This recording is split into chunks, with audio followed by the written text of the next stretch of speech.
Good afternoon, everybody, and welcome to our July meeting of the zoning board in West Hampton Beach. Quite a crowd here tonight. I guess we're going to have a lot of things to discuss. All right, you guys all set? Good to go. Good?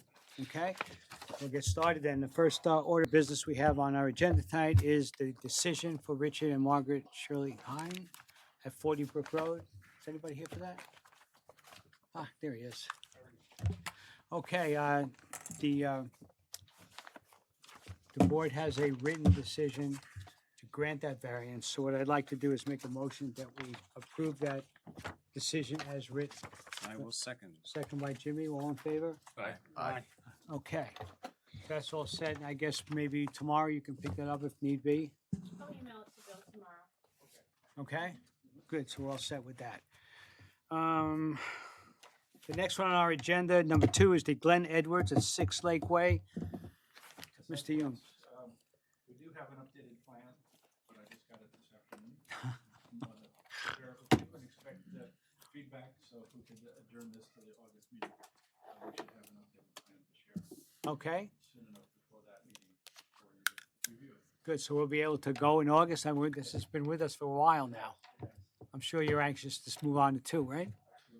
Okay, Go to the August meeting, we appreciate it. August meeting. Very good. Okay, so I'll make a motion that we hold this one over till our August meeting. I have a second. Second. Second by John. All in favor? Aye. All righty, good. The next one is John Adams and Irina Yak in this 25 Seafield. We have a request to also hold this one over. Make it, was this the one till October? Yes. We have a request to hold this over till October, so I think we're gonna go ahead and do that. If, I'll make a motion, we go ahead and just honor the applicant's request to hold this over till October. Do I have a second? Second. Second by Joe. All in favor? Aye. Good? Aye. All righty. So now we're up to the Craig Litt 2012 Trust, 336 Dune Road. This was already held over to August. Oh, that was, wasn't it? Yep. Okay, my mistake. We already held it over till August, so. Okay, wow. Okay, we're ready for our break. Okay, we're into our new applications. The first one is going to be the West Hampton Synagogue Inc. at 154 Sunset Avenue. The applicant seeks variances from 19743C for proposed walls incorporated into security fence where walls are specifically prohibited. Okay.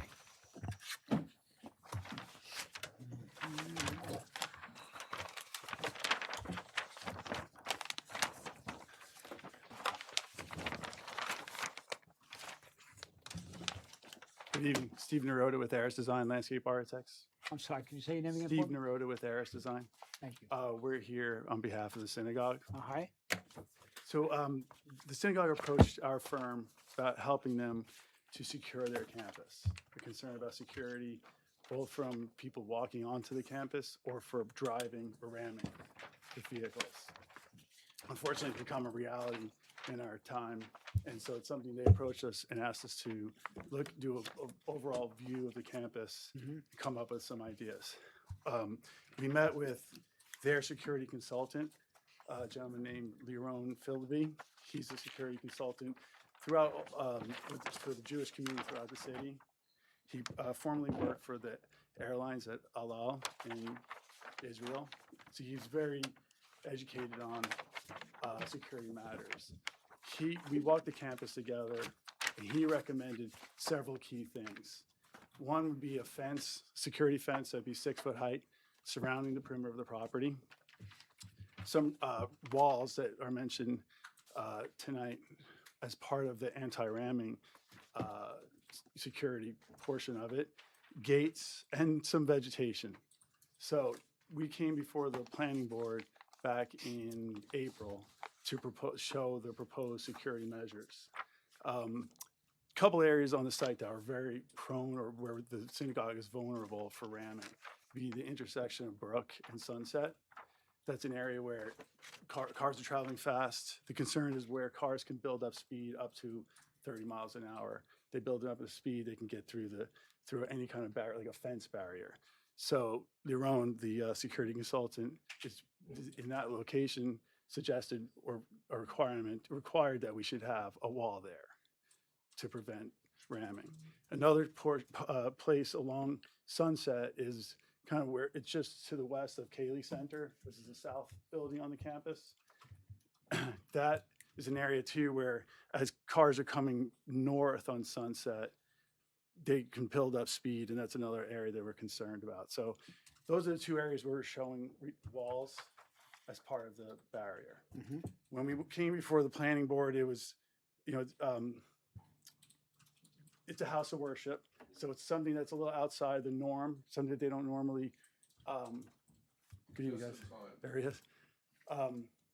Something they don't normally approve, but we understand that is a circumstance that's because of the nature of the synagogue and the security issues that they're confronting.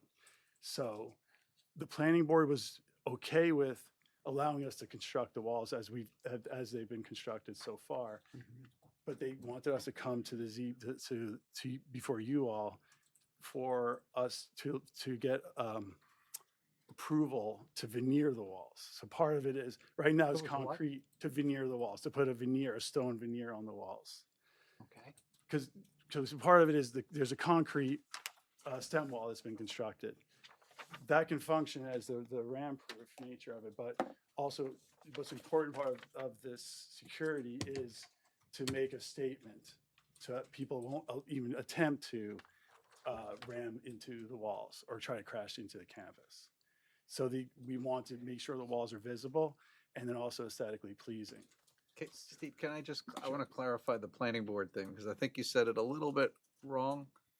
The planning board approved the wall fully screened because it was determined that if it was fully screened, it wasn't a wall. That was the building inspector's interpretation. So it wasn't just to veneer the wall, it's also to remove. They said if you want to remove the screening and actually turn it into a wall, you would need the zoning board's approval to do that. Right. So yeah, it's my both, apologies. it's That's both right. the Yeah, that's right. screening Yeah. Correct. and I guess the veneering Right. is part of it too, but. Right. So they allowed the wall to be constructed as long as we had a screen in front of it. Right. What we want to come to you for approval or for the requesting approval for is to remove the screening, the vegetative screening, and put the stone veneer. And do we have the sample with us? Can I say something? Sure. Yeah, the rabbi's here with us. Show and tell. Good afternoon, gentlemen. Good afternoon. I am Rabbi Schneier. So it's not just a wall. This is Jerusalem stone from Israel. So needless to say, it has very, very special meaning to the members of the congregation and the Jewish community out here. And one commitment we have, which I believe you have seen demonstrated time and time again, that first and foremost, we have a security issue. We are considered one of the prime targets of the American Jewish community for a possible attack. So we're very concerned. I'm sorry, Rabbi. Yeah. You're considered a primary target. Are you speaking about A your terrorist attack. here in here. West Hampton Beach? Yes, correct. Because of the nature of the synagogue in terms of my own involvements as the former chairman of the World Jewish Congress. Because of who comes to the synagogue, this week we have Daphne coming. Next week we have Hochul coming and Governor Wes Moore. The following week we have Governor Josh Shapiro, Pennsylvania. We're considered one of the prime targets, which of course I take as a compliment, which means that we matter, which means that West Hampton Beach matters. So our first and foremost responsibility is the safety of the synagogue. But as you know by now, we have this extraordinary commitment to the aesthetics of this village, and that everything we do must elevate the beauty of West Hampton Beach, as you've seen with what we've built so far, with the Chihuly glass, with the installations, et cetera, et cetera. So it's not just about having a wall to protect us from a car possibly ramming into the site. We wanted something that aesthetically would elevate the beauty of this village, and to import this Jerusalem stone from Israel to serve as the veneer, it's only going to make that synagogue campus even more beautiful. But you don't import this kind of stone to then have it covered by some greens or shrubs.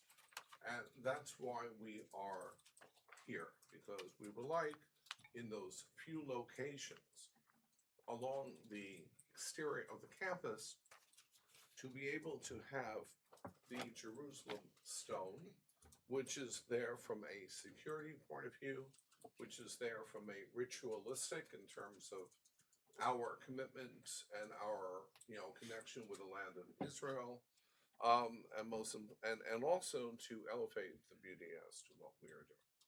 So that's what we're trying to do, and we hope that we would have your support and your approval in terms of what we're looking to accomplish. And any questions, you can feel free to ask. Well, I come back, and believe me, we all understand the security issues. We're not unaware of that. But how do we differentiate your wall, the security wall? Now, how do we say you can have that, but we're going to take away all the vegetation that the village requires? Now you have a wall that's not allowed, even though there's a reason for it. How do we say to someone down the road that they can't have a wall? Well, it's simple. Two things. First, Simple is good for me. first, it's not really, it's a very small part of the actual security perimeter. Okay. That we're talking. I mean, very, very, very small part. There are only two locations. That's one. Number two, because we're a synagogue, look, there is a religious / ritual connection to this Jerusalem stone. Mhm. Listen, I'm sure St. Mark's Church was importing a stone, from the Vatican, or from Nazareth or whatever. We'd have the same sensitivity. I mean, this isn't just stone. This is Jerusalem stone. This is the stone that you will find at the Western Wall. This is the stone you will find at the holiest places in Jerusalem. So, like other considerations been given to the synagogue, there is a religious connection here to this particular stone, which I believe would be very helpful in explaining, if someone's building a condo on Dune Road, with all due respect, it's not going to have that same religious connection to what we're trying to build. Thank you. Hey, Steve, could you quantify maybe what's a percentage of the overall that is actually exposed by the wall? Because you only have two 5%? sections, right? It's not even, because it's It's only, not even it's 5%, only 2%. 44 feet on that corner that's exposed, where the perimeter of the property, we're at 1.2 acre property. You're talking about 44 running feet. Yes. On that Maybe corner. 2%. Yeah, it's maybe Maybe. 2%. I would have to do that calculation, but it may be 1 to 2%. It's a very small amount. That's split up into two walls. Yes, there's a wall on the corner of Sunset and Brook, and then we have two walls at the pedestrian entrance that are set back off of Sunset. They're kind of adjacent to the Cayley Center. Right. As people enter the synagogue campus, we very much would like them to immediately have that connection to the Jerusalem stone and to the land of Israel. That's really where we're coming from. But is it 2%, 1%? It's Very small minimal. percentage. Minimal. And being that it's a house of worship, just part of the discussion at the planning board too, is we're not really setting a precedent because this is a unique circumstance. And it's unique stone. It's coming from Jerusalem. Now, when you say no landscaping, does that mean just flat out, no, no shrubs or landscaping in front of these walls? No, in terms of, we don't have a picture here, meaning surrounding it, She has the renderings here. oh, there, Okay. The second page. there. By the way, this is Jeff Zucker, he's the president of the Marriott. Hi, how are you? Hello. Thank you. So you can see how aesthetically, gracefully, it's just beautiful. You know, we took into consideration in designing this, the sensitivity. Just say your name. so Yeah, you're- Jeffrey Zuckerman, Zuckerman, Jeffrey. Thank you. We took into consideration the sensitivity to putting up walls in the village. And our main concern was that corner of Sunset and Brook, because that's where a car or a truck could get up speed and really try to ram into the facility. And so, And if I might add, that's not our main concern. That was the FBI's main concern. That was local, state, and federal enforcement's concern. I don't want you to think that we internally designed this. This was done by the professionals who said, listen, your synagogue is probably one of the top 3 targets in this country today. And we have to be concerned with car ramming. And that's why the wall needs to go there at the corner of Brook. and so there's a length of wall for anti-ramming that is going to be hedged, and that's fine. We wanted to not have somebody try to do a ramming and find out after the fact that there's a wall there. We wanted to have a deterrence effect, and so we thought in a critical area, and again, advised by experts, that it was important to show a wall there, and the only other area, I think, Steve, where we're showing wall is at the entryway, also for deterrence and to prevent ramming, but also to show the beauty of the stone. It really kind of, Is this the corner of Sunset and Brook? Yes. Yes, you know, What is this? Looks like a iron fence. That's the proposed fencing. It's a metal iron, It's aluminum, state fence. and it's gonna go all the way down to the other southern end of the By the property. way, the entire campus. And it has hedging in front of it. That's what the hedging will be in front of that fencing. So you don't see it from. In this rendering, the fence is in front of the hedging. Yeah, but there's hedging on the backside as well. We were going to show you the fence that's proposed there, but ultimately, we have the hedges already there along Sunset. We already planted the hedge. You should also be aware that law enforcement originally wanted us to put those ugly, they're called, like at Central Synagogue, they're called what? they're called mafia blocks. Mafia blocks. That's what the contractor. Always, my fantasy was always to be Italian, but that's not true. But they're called mafia blocks. That's what the contractor. All right, but no, they wanted them in front on Sunset, which would have been just from an aesthetic point of view. So please understand that we've done everything and anything possible to, on one hand, secure the synagogue, but like, what is our reputation to do something that would be so aesthetically beautiful that's only going to elevate everything that we've done here? And we're using lots of natural elements, the hedging, the trees. We're putting bollards in that are going to be, covered with hedging. But in certain areas, we were advised to put in. Just two. Yeah, Just two. exactly We have right. Too. 36, Right. what were they called, linden trees? Yes. The lollipop trees, Yes. right? Yep. Right now, you see 18 of them. We have another 18 going all the way to Brook. And it's not cheap, trust me. No, it's I'm the not. one else, you see all the gray hairs? I'm the one that has to raise all this money. But we want something very, very beautiful. Well, I think that we're pretty well aware of what you've done so far. You've been before this board for variances before, and everything is outstanding. So I think We you have to that make it going even for you. more- We're making even more headstone. Yeah. Thank you, thank you. We appreciate your Your consideration. consideration. If there are any other questions, we're happy to try to answer. Just them. a question. I understand your concerns, very sensitive to, to what's going on here and the reason, for this.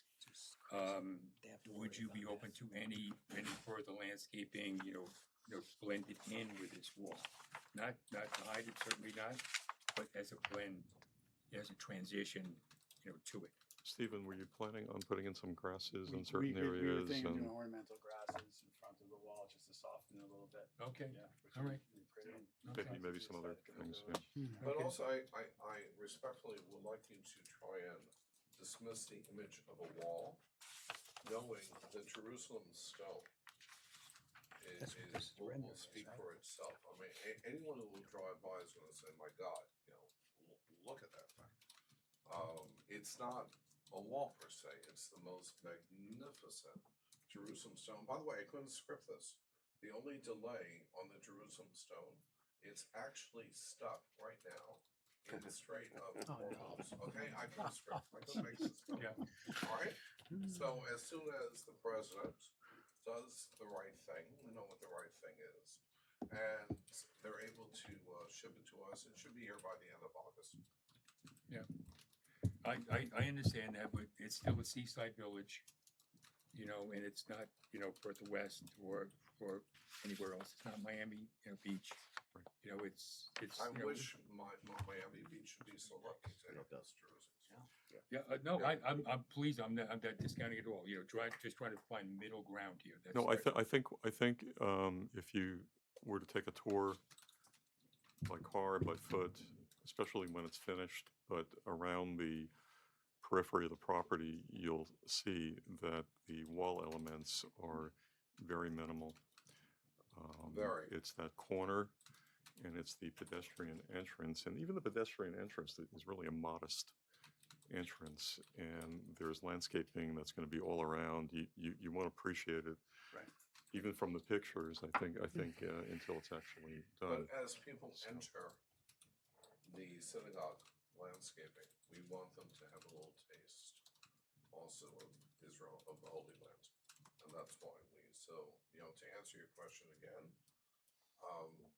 there is a clear religious ritual element to what we're putting in here. We want them to have that flavor and that immediate connection to the Holy Land, as opposed to just having a wall. No, of course, but we also have to understand we've got 20 or 30,000 people, in this village at times. I love it. You know, And by the way, and they're more than invited to come to Yeah. our services. We Sure. would love to see it. Well, I'm just saying, it's all different, all different. Of course. Yeah. Of course, but I understand that for the congregation and for members of the Jewish community, the Jerusalem stone has a certain connection that is very, very unique to Judaism and to the Jewish. No, I'm sure, I applaud you for, Thank you. for doing that. Okay. All right. I don't have anything else for you gentlemen right now. The only thing I have is, could we see any drawings, further drawings on this, as you mentioned, with the grasses? Sure. Okay. Yes, we can do that. Okay, terrific. Great. If you're gonna do that too, could you help me out and calculate the, Percentage? because you got about 1,000 Oh, feet of a yeah. perimeter. I would like to know the exact Sure. number, because it is a small percentage. Of the exposed wall versus Correct. the anti-ramming that's covered. Well, No, just no, the exposed wall versus the compared to entire the perimeter. overall. Right, right. Because you're not choosing to try to wall the entire perimeter. No, You're we're- just selectively picking two sections. I'd like to know the number. It's probably between 1% and 2%. I understand. We'll That's get why that I'm on asking the- him, we'll put because that on the plan. that's what he does, so it'd Exactly. be nice to have the No, I'll be exact number. curious for me to know. Also. Okay. The board members have anything else for you, thing? How about all our people in attendance here tonight? Anybody have any comments on this application right now? All righty. Is it necessary for me to hold this open to get the renderings for the drawings? How long would it take, Steve, to get the modified drawings in? Oh, we can have it by Monday or Tuesday next week. That's So you could leave it open, well, you could close it subject to, within 10 to 15 days, getting the revised plans. Preferably Monday or Tuesday, because, I'm not here for the next meeting. We have to draft the resolution and send it to him. So if you could Sure. just email it Yeah, to me it's not a Monday or problem. Tuesday, and then I'll send it to all you guys. This way it gives us time to work on it. 'Cause I By the don't way, know. can I just include one thought that just came to my mind? Absolutely. Which is very meaningful. I didn't even think about this. Next Thursday is the most tragic day on the Jewish calendar. It's called Tisha B'Av, the night of Av. It marks the destruction of the city of Jerusalem, the Holy Temples, in 586 BC, and the year 70. It marks the destruction of the walls of Jerusalem. If the fact that we're having this discussion, where the zoning board of West Hampton Beach may be involved in the reconstruction of the Jerusalem wall, that's a very special. I thank you for it. Thank you. Smooth. Okay. Okay, if we don't have anything else, I'll make a motion. We close the hearing pending the submission of those drawings, okay? And Second? second by Jim, should have a decision for you next month. Thank you very much. Thank you very much. Appreciate it. Appreciate it. Thank you, gentlemen. All right, thank you.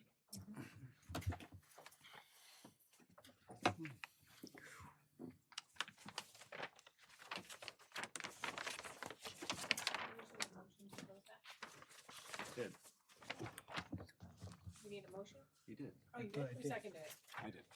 You did? Okay. Are you on vacation already? I know. You're so quick. Alrighty. Usually it's so bush.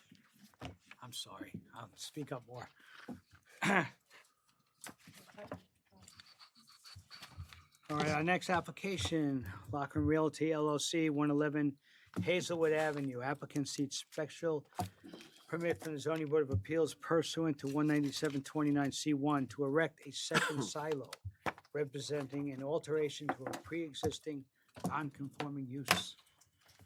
Good afternoon, board members. Heather Wright for the applicant, Lockland Realty LLC. The property is 111 Hazelwood Avenue. I know the board's obviously very familiar with this property, and just as a brief overview, if you recall, in 2018, the prior owner made some site plan modifications, which have all been implemented and have been followed to this day. In 2023, my client purchased the property and has continued to operate the plant according to the site plan. In 2025, the applicant replaced some of the concrete plant equipment and obtained a certificate of compliance from the building department for that equipment. And the reason we're here this evening is because we're proposing to add a second silo at the property. The proposed silo would be 11 feet in diameter, and it would be located next to, sort of south of the existing silo. And the main reason for the request is because the plant is approved to do municipal jobs, state work, and in order to do that, you have to use a certain kind of recycled material that can't be mixed with the material that's in the existing silo. So having that second silo will give him the opportunity to do those jobs and be an approved plant. But it will also be added storage at the site, which would be very beneficial because the way it works now is that the cement mix is brought to the site and the silos are filled via trucks, right? So this would give us an opportunity to have a little more storage for the mix, lessen the amount of trucks, the deliveries, and sort of you can schedule those trucks less frequently, maybe more during downtimes because you'll have the mix already on site. So we went to the planning board with the survey that you have and the site plan, and they said they wanted us to come back here, obviously, because this is a non-conforming use. And, we would argue, though, we're not enlarging or expanding expanding the use. We're simply, I liken it to just adding a permanent piece of equipment. It's another piece of equipment at the site that'll allow for the storage of this particular kind of mix. So that's why we're here. Heather, can someone just describe exactly, how that plant operates? There's no aggregate being crushed or anything there, but it's just a mix being delivered into the silos? Yes, so I'm going to try to explain it, and then you can correct me if I did a lot of research today on how this works. So basically, what happens is the mix is delivered to the silo via a truck, and that's where it stays. And then and it's delivered by bulk to the via trucks, and then it's transferred into the silo for storage, and then later mixing. So then when it goes into the trucks, it gets mixed with the stone and the water, and then it's taken out on deliveries. So it's really just for the storage of the mix in the silo, which will eventually end up in the trucks, which go out for deliveries. Okay. Right? Yes. Okay. It's just this, Why don't you come cementitious- up and just It's just a cementitious. Why don't you introduce yourself just for our record? Michael Lochran, Realty. Thank you, Mike. It's really just a cement storage. So we use cement and stone. The cement goes by screw conveyor into the plant, and the overhead bins, the big building that you see from the road, that stores the gravel, the stone, and the sand. So they all mix together, and it makes concrete. Now, these are, the recycled mix is mainly for the municipal jobs? Yeah, state work, county work. Now, you never did that before? We've always done it. This year, they changed the rules that you have to use 30% slag or a recycled product in the mix to be state and county approved. Okay, so We've been state approved for 35 years. every plant is gonna be going All my through this? plants, I have multiple silos at the other plants. And they'll be going through the same thing? I've always had extra, I have 7 silos at the Okay. other locations. Okay, So And this it- kind of took me out of being able to do state work out here. There's also, I can't supply those jobs out here because there's a 90-minute time frame from loading the truck to dumping it. So right. the Deer Park location is an hour away. So by the time I load it, by the time it mixes, they have 15 minutes to take the whole load off, which is not going to work. Right, right, So okay. And then if you want to just take one and pass it on, this is the elevation, so that you Okay. can see. This is not gonna be as tall as the other one, I understand, right? Well, it's not going to be as tall as the building. It's going to be about 6 feet taller than the one that's there. but if you look at the elevation, you can see it's still lower than the roof height of the existing building by 3 feet. And that's just, the silo itself is about 6 feet, 7 feet. The railing around it, the safety railing, is 3 feet below the existing building. Okay. So it really doesn't require any increased traffic, coming and going? No. Yeah. No. Okay.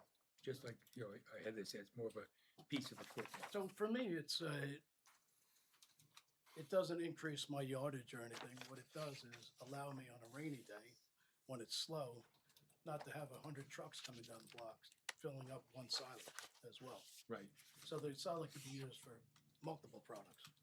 So let's say it's a rainy day, I can just sneak a couple trailers in there and fill everything up, and we'll alleviate the busy days with having trailers constantly coming down the block. Like a cushion. Yeah. Yeah, Yeah. okay. Will allow me approximately 4 trailer loads of powder to be stored Right, that okay. I don't have to get during those busy days. Right, okay, I understand. Well, Michael, I have to tell you, I live on Hazelwood Avenue. All right. And I remember when you did, all the renovations were done to clean up the plant. And I walk my dog down that street every day, and I see the work trucks come down. And I have to thank you, because those guys never speed. They're always friendly. They wave. They say hello. Well, we have a would, you rule. know, huh? If you go over 5 miles an hour, you'll be on unemployment. Okay, well, I got to tell you, the guys are great. I wish that you could. I wish you could have a class with all the other motorists in the village. Can you come down because- Dune Road as well while you're Yeah. at it? So my son runs that facility, Mhm. and as you see, we sweep the road every other day. You know, we bought a sweeper just to keep the place clean. So, Yeah, I can attest to what a good job you do. thank you. Oh, thank you. I lived there for a long time. We beautified it a little bit since. No, I do appreciate your drivers. Never once have I seen one. Well, if there's ever one that is. Never going out, once, no. Let me know. I'm sure That'll that be won't a happen. sad day for them. I'm sure it won't happen. Make That's sure great. you tell your Appreciate son. it. I Yeah, will. let them know. Yeah. Yeah. Good. All right. Anybody, any other board members have anything for this applicant? Folks, anybody else have anything they want to say about this application? Okay, then I'll make a motion. We go ahead and close this hearing. Second. Second by Joe, all in favor? Aye. Okay, thank you very much. Thank you. Thank you. I'll tell you, man. Standing talking to my neighbor today, the guy must have been doing 50 miles an hour going down the block. When I asked him to slow down, he speeded up, you know. What's next? All righty. 16 That was Beach, number pretty 6. easy. Okay. Oh, my gosh. They're asking for 6 Okay, we're up feet to number 7 on our agenda tonight. This is going to be Adam and Jane Golden, 16 Beach Lane, applicant seeks variance from 197-6D for a proposed addition with a combined side yard of 63.25 feet, where the minimum required is 70 feet. Good evening. Well, it's not evening, quite Chairman. evening yet, it's still afternoon. Yes, that's true. For the record, my name's Todd O'Connell, architect doing business at 1200 Veterans Highway, Hauppauge, New York, architect for the Goldens. To tell you a little bit about this property, this is an existing the property doesn't conform with today's code. The property is 107 foot wide. They require 150. They require 1 acre of property. We're approximately 27,000 square feet of property. So it's a legal property, but it is non-conforming to today's code, which creates certain difficulties. The property itself is improved with an existing 2-story home, and what we're proposing to do is to build an addition behind the home. Unfortunately, the existing house does not comply with the it doesn't comply with the minimum setback, nor does the existing house comply with the aggregate setback. The addition that we're building behind the house will not maintain the required 70-foot aggregate setback. It will, however, maintain the minimum on the 30-foot setback requirements. Just the aggregate is not realistic to meet because of the way the existing house sits on the property and how we're looking to expand on the home. It's important to note that from the street view, where this addition is going to be built, it doesn't change the curb appeal of the home itself. It's, again, it's behind the home, so you can see the addition behind the house itself. So, unfortunately, because of the way the house sits and because the property is non-conforming, it's creating certain hardships, which is causing us to come before this board and felt that it's a pretty de minimis application, noting the hardships that are before us. I think that's a wrap. You guys have any questions? Basically, what this is you can't meet the combined side yard requirement of 70 feet, but you have your minimum, you have at least 30 feet on either side. That's correct. And I noted it on the site plan. The blue line is showing the 30 feet. Mm-hmm. And you can see I'm actually well within the areas. The red line shows if I was to meet the aggregate, it cuts right through the existing house as well as, the additions Well, the itself. existing house is the existing house, but the addition is the new thing. You would Now, have to build the what's addition your, on a 30-degree angle in order to conform, which what was is... the total? What's that? What's your total side yard within? 63? The total is that side what it yard was? works out to be 63 feet. 63. 63.24 feet, and the existing aggregate is 47. Mm-hmm. Where the proposed work is 63.24. And you're maintaining the minimum side yards on either side. So, Absolutely. okay. It kind of looks like, because it's angled, Yes. there's no point at which the aggregate, what you're calling the aggregate, the total side yard is not actually met. In other words, the narrowest point on the southern side is further to the west. Exactly. The narrowest point on the northern side is furthest to the east. So you're really just caught between the fact that the house is a little bit angled on the property. Correct. But we did design it to make sure we maintain the minimum. So that was an important design criteria.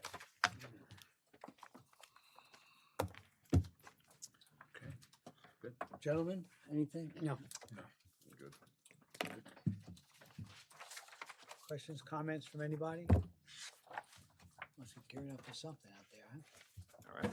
I thank you very much. I'm gonna like to make a motion. We close this hearing for determination. Second. Second by Dan. All in favor? Aye. Okay, Nick? Thank you. Thank you Ah. very much, everyone. Have a Thank enjoy the rest of your afternoon and evening. Okay. Now we get going. All righty. We're up to number 8, Blue 2 LLC, 37 School Street.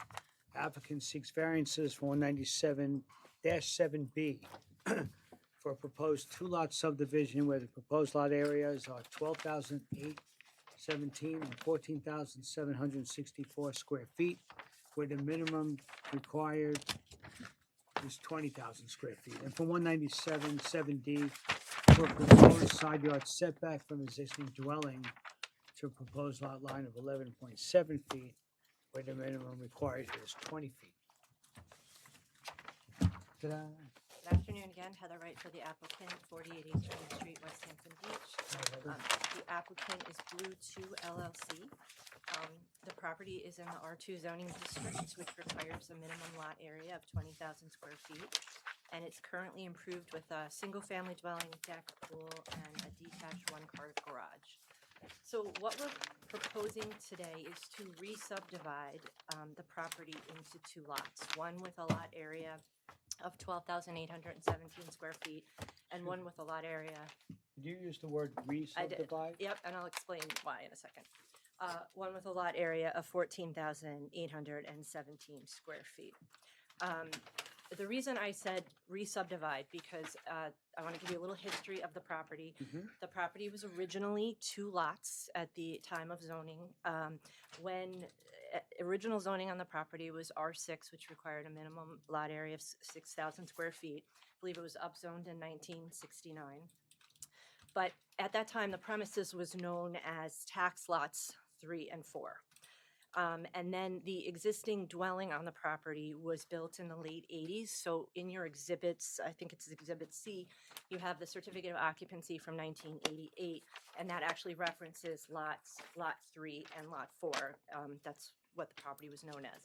And then in 1989, the then property owner entered into a lot line modification with the property to the south known as 19 School Lane, and it transferred 2,300 square feet from tax lot 3 and 4 to 19 School Lane, so the property owner at 19 School Lane could put in a pool. The lot line modification was approved by the village planning board, and I included that approval in my exhibits as Exhibit A. And then after the lot line modification, the parcels were merged, lots 3 and 4 were merged into what is now known as lot 7.3. So the 1991 Suffolk County tax map was the first time that lots 3 and 4 were shown now as one lot as 7.3.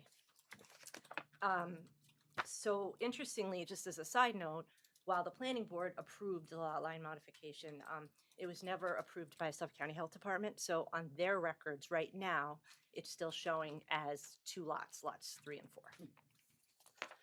So the reason we're here is because obviously 2 variances are required now, because we're looking to, what I would say, re-subdivide and create 2 lots which do not meet the minimum 20,000 square foot lot area.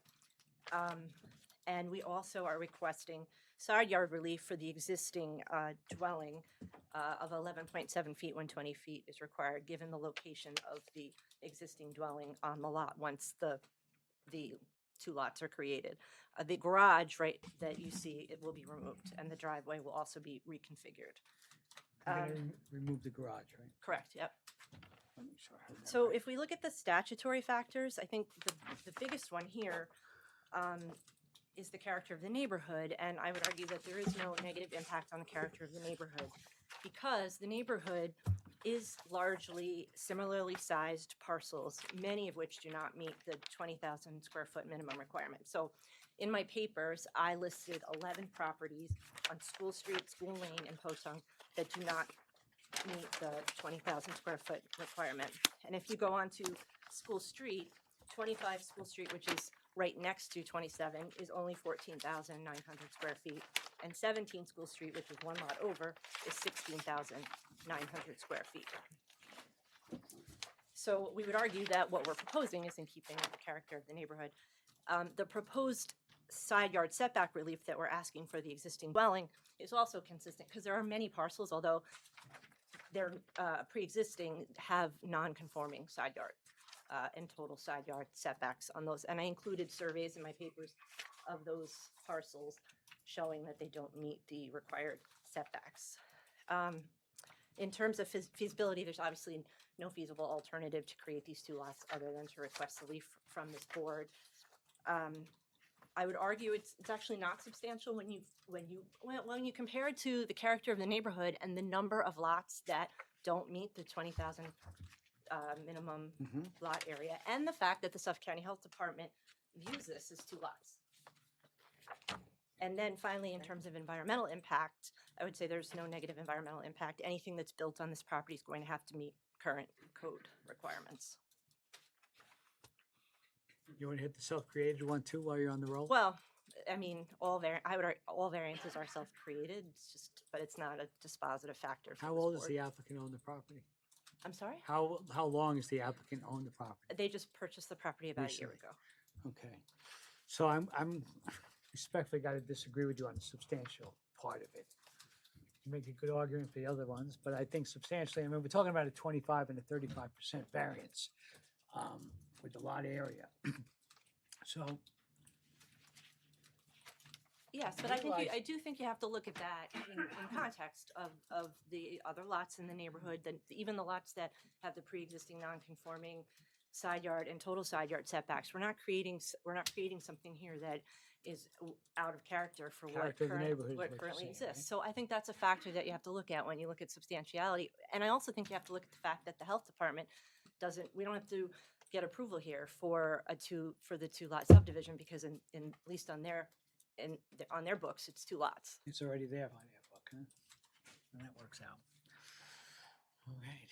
Well, if we do go through with this on the subdivision lot that'll be developed, that we're not going to look very favorably on any variance requests for someone to develop that. It's Yeah, just that's something. a fair point, and I've I mean, we've advised my done that. client. We did that with the what was an R4 district, but on Hazelwood. Yeah, with, 25 and 27 Hazelwood. Yeah, I mean, correct. I said it right out. I know. We're not going to really entertain I handled that favorably application, so I know. if you're going to come here and now want all kinds of relief on the small lots. Right, I think that's something that you should be aware of and make sure your client understands that too. I think so, and I think we've shown you the building envelope for the principal structure on the proposed site plan, so it's clear what we have here to build with if the board were to grant the application.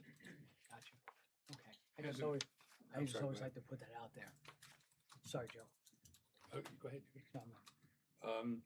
Heather, on the list that you gave us of the lots that are undersized as far as in the R2 district, they're all non-conforming pre-existing, correct? Yes, that's true. Yeah. So how do we get, how do we move forward? If we're just gonna add another two properties that are undersized, it doesn't kind of make sense to me. Well, I think that goes to why we're here and the balancing test, right? And the fact that what we're proposing is within the character of the neighborhood. These lots are pre-existing. They were all obviously impacted by the upzone when it was upzoned and from R6 to what it is now. We're just looking to go back to what was, what existed back then and what is similar in size to the adjacent parcels. I mean, the lot right next door at 25 School Street would be almost exactly the same size as what we're proposing. But we're going backwards. I mean, that's my my point is we're going backwards now. Instead of upzoning, we're creating two more undersized lots in that zone. And, you know, and they are substantial variances. I mean, it may be a little bit different if they were 10 or 15%, but one's 35%, that's a lot.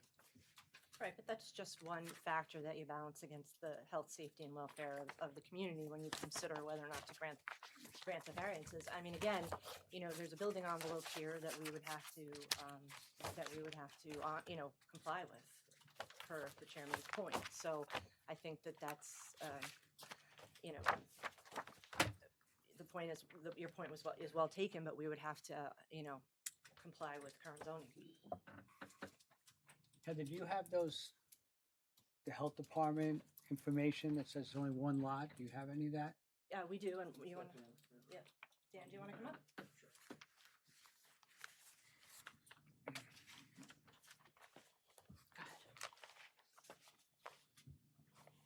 Daniel Velasco, consulting engineer on behalf of the applicant.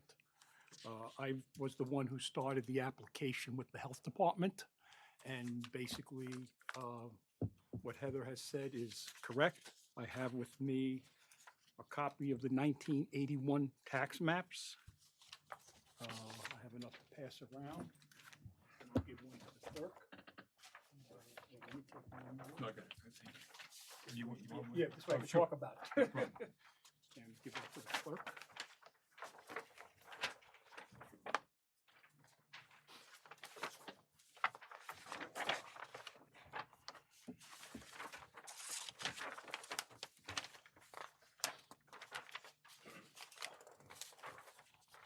I'll look on with Jim. No, we're good, we're sure. Push. Thank you. Yeah, I got two. Somebody need one?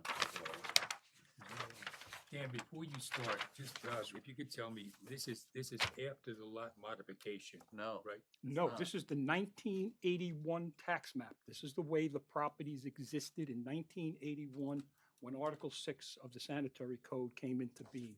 All right, So the health department still recognizes these as potential developable lots under the 1981 tax map. but they're But- two different sizes today. Yeah, Yes, so no, what no, happened no, you're 100% correct. was the lot line modification map approved No. by the planning board? Yes. By the planning board, it was, by the health Not, department. or I meant the health department. No, it never went So- there. So the lots that you have today, that's a complication on this, because the lots you have today, the health department wouldn't recognize that lot as a legal lot Correct, so. until you get the lot line modification that was done before approved by the health Right, department. which is what we're working on. Which is why why Heather basically said this is a reestablishment of the existing lots. If you look at the tax map, the one that's red, But is- it's not a reestablishment of the 1981 lots, because that, you're not getting back the piece that was given to the other. I'll go over that in a Property. minute. If you Okay. allow me to, I have the answer for that too. Let me just interrupt one more Go ahead. second, just so I stay on track. So the application as it stands now, okay, that you have before us now they're not these lots. Not the 81 ones. It is less the 200 and, Yes, correct. correct, Okay, yes. all right. I'm sorry, 2,000. Yes, okay, I got it. The red cross-hatched area on the 1981 tax map is the lot we are attempting to create now. That's what we're here before you, and eventually, I guess, before the planning board. The blue lot is the way the other lot existed in 1981. The green crosshatch is the way the lot to the south existed in 1981. I now have a drawing, if you want to pass this around, and I'll explain this one.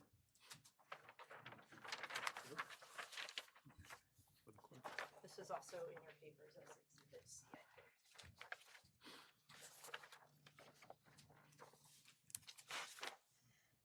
The current tax map, and I think that's what you were referring to, on this particular drawing, and what Heather explained, Lot 3 and 4 on the 1981 tax map lot became 7.003, and the green lot became lot 7.002.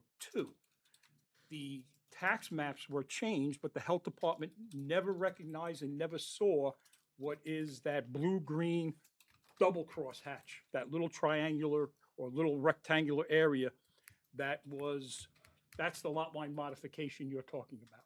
That's what happened there. So when I go to the health department, I have to do a subdivision, not to create or recreate lot number 3. I actually have to go to the health department to recreate lot number 4 and lot number 7 on the 1981 tax map, because that was never brought to the attention of the health department. Now, what happens to the new owner of that lot that acquired that property? He had to be part of the application to the health department, reflecting that he was aware of what happened, and we're trying to we're trying to rectify that situation with the health department. And right now, the health department is all on board. We went through several redrawings of the drawing, and right now, all they're looking for right now is a secret determination and a covenant and restriction that says we're going to remove the garage. But can I ask you a question though? Yeah. Because it feels like there's a little bit of a divide and conquer going on. In the health department, have you told the health department that as far as the village is concerned, lots 3 and 4 are merged? They know that. So they see know that on the that's one current tax lot. map. They- And now you're applying to redivide those lots or no? Yes. No, Well, we're- yes no, and we're yes and not. no. The reason we have to do a subdivision with the health department was to correct the The lot line 19, that lot line I modification. get that. Yeah. But it feels like if you're leaving lot 3 out of the health department application, you're treating lot 3 as if it's a separate lot. It's not. But for purposes of the health department, it is. For purposes of the village, it is not. The health department application is actually a 3-lot subdivision. How about this? I'll do it a different way. Go ahead. Let's say back then, when the planning board approved the lot line modification, you had gone to the health department back then.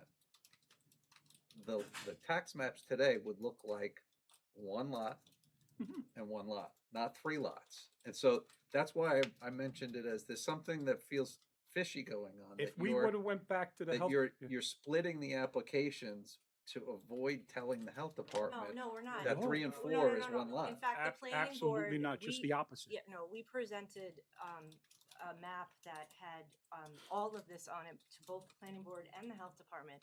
The planning board said that we should strip it down to what we've presented to you, because for purposes of the health department, they recognize 2 lots. They recognize 2 lots that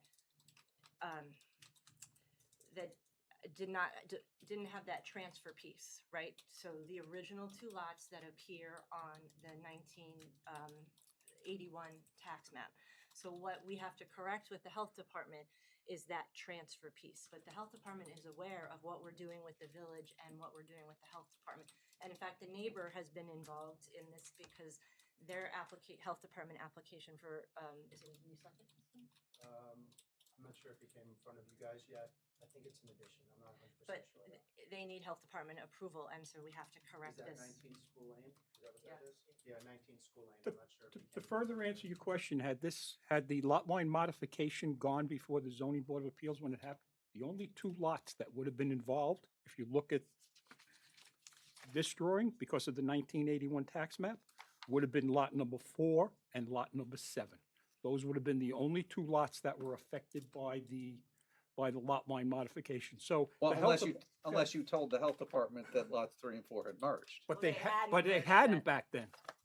during the transfer process? No, it didn't merge. If you look at the minutes from the planning board meetings, it was lot 3 and 4. It had not merged until after the lot line modification happened, and then the 1991 tax map reflected the merger. The 1991 did, but the 1980, yeah.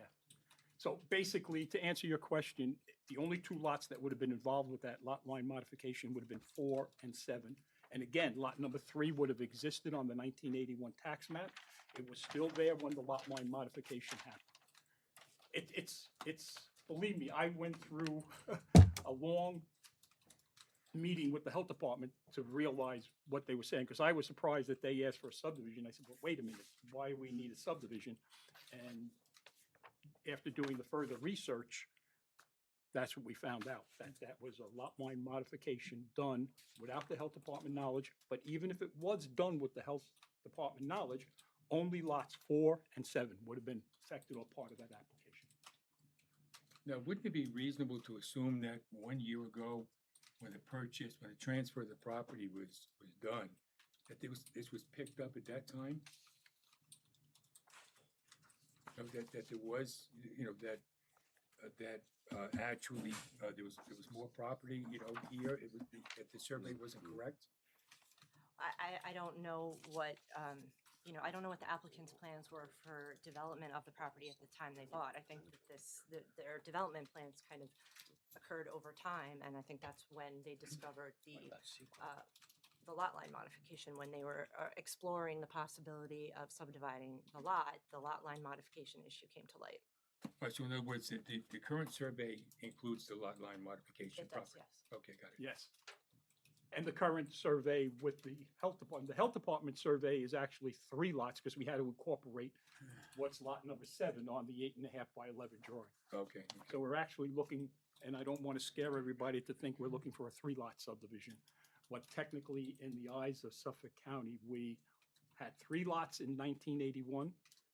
We maintained 3 lots in 1981. Lots 3 and 7 have been reconfigured based on the 1981 tax map.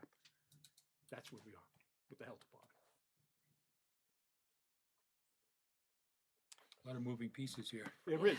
But There- the house that's there, There is. the house that's there right now was built after 1981, right? It was CO'd in 1989, I believe, and Right. that's the CO I pointed out that has lots 3 and 4 referenced on it. Right, so and now that, with this, it's gonna be non-conforming.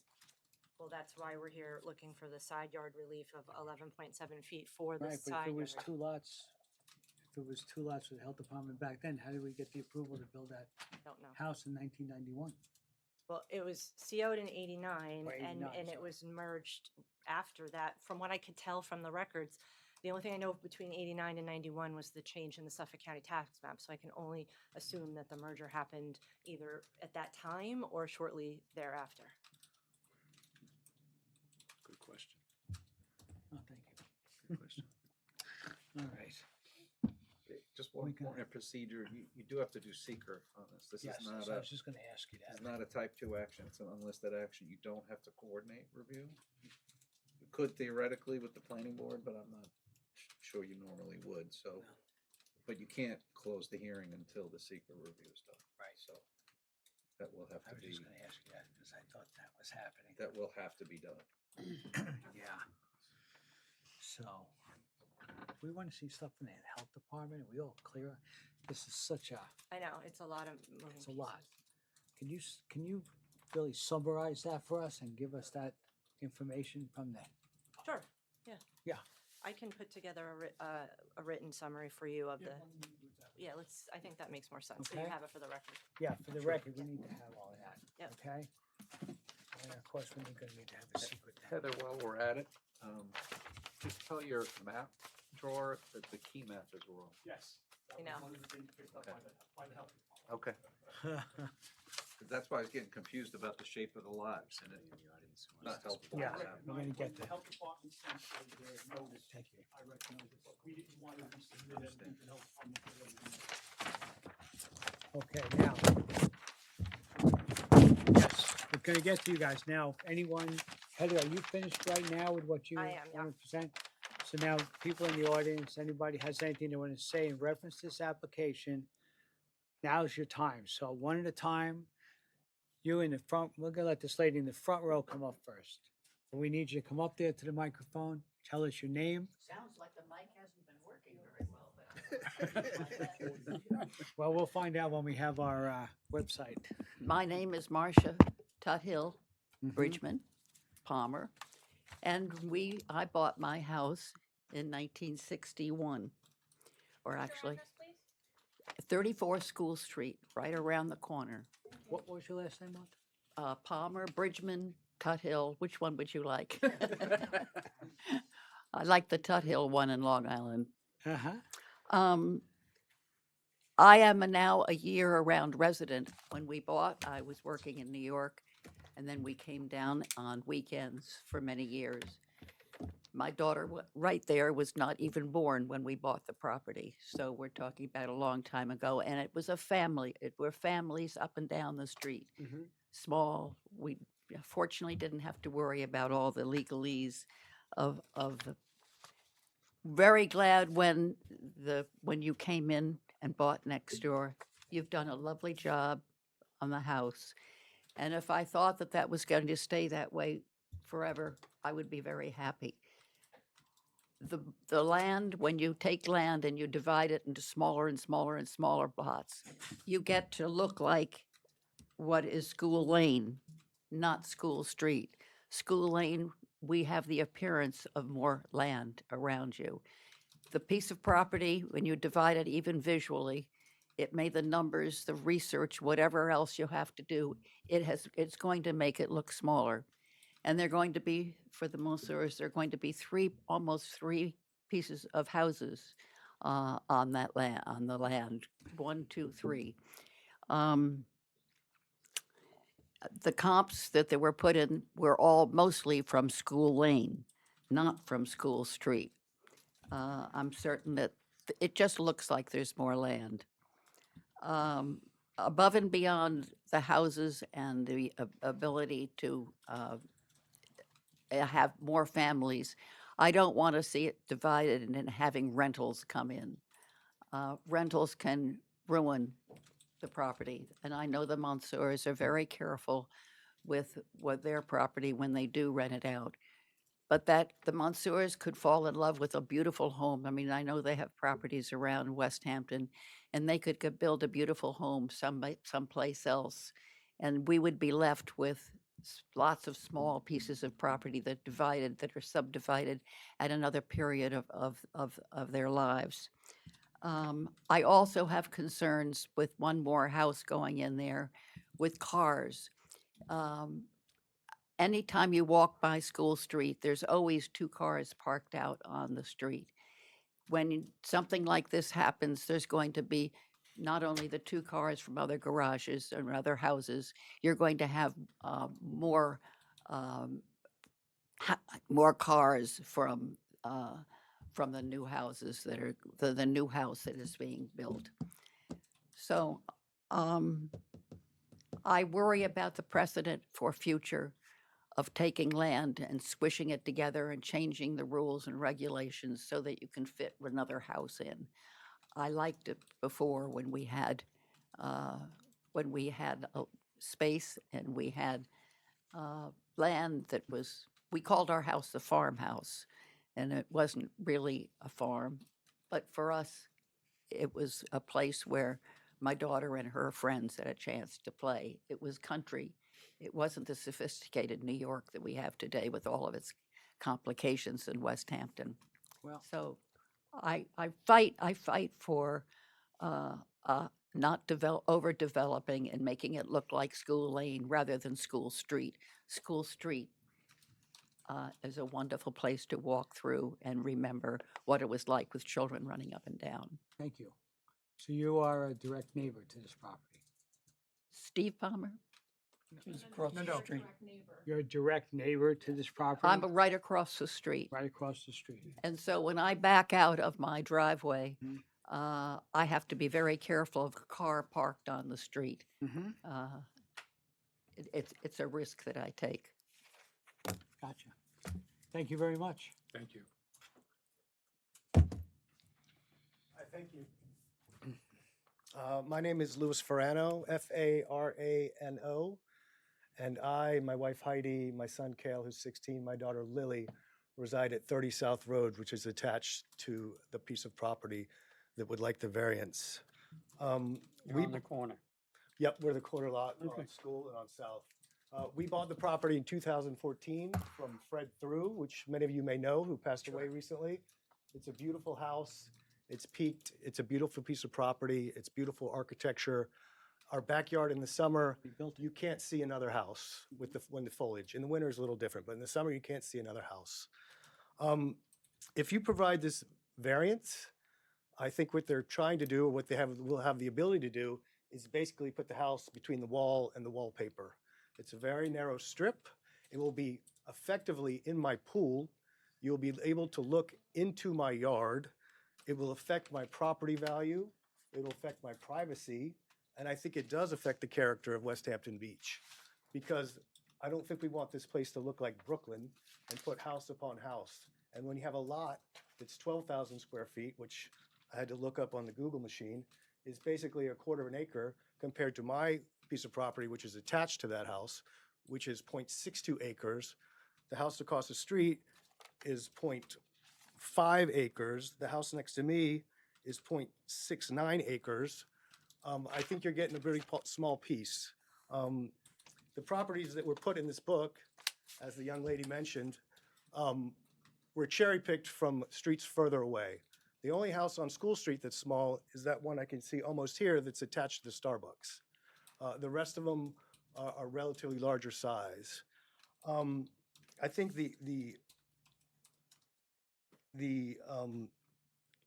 when my wife, who's fortunately on vacation, or she'd be here either crying or screaming, found out about it, she was very emotional, to say the least. We love the house. We love the property.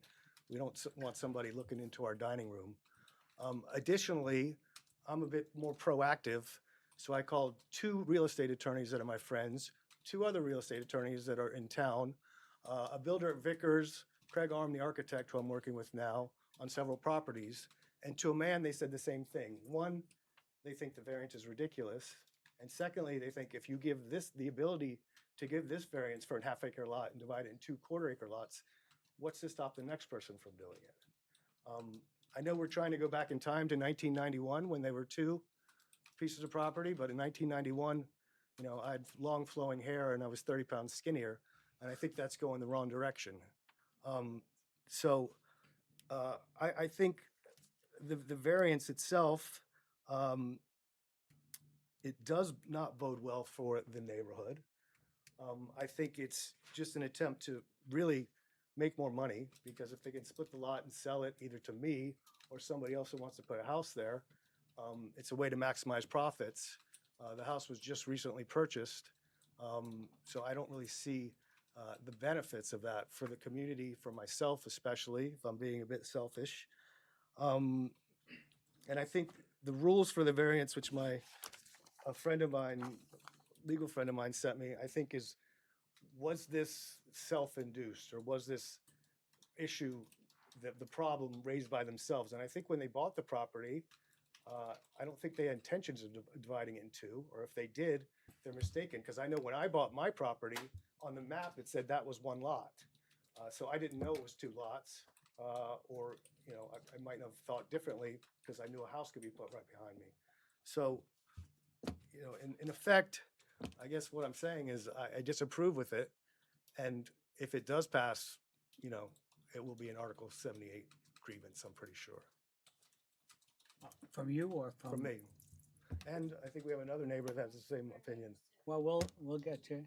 So, okay, well, I don't know, I don't know how to take that statement about an Article 78. I just think that it's unnecessary. I mean, Well, I just appreciate that, it yeah. wasn't Well, I appreciate that. 1 lot. You're having your time and you understand what the 5 criteria for a variance is, not just the self-created part, Yes. right? So, Does it, okay, environmental impact, it's all forest there. So all those trees come down.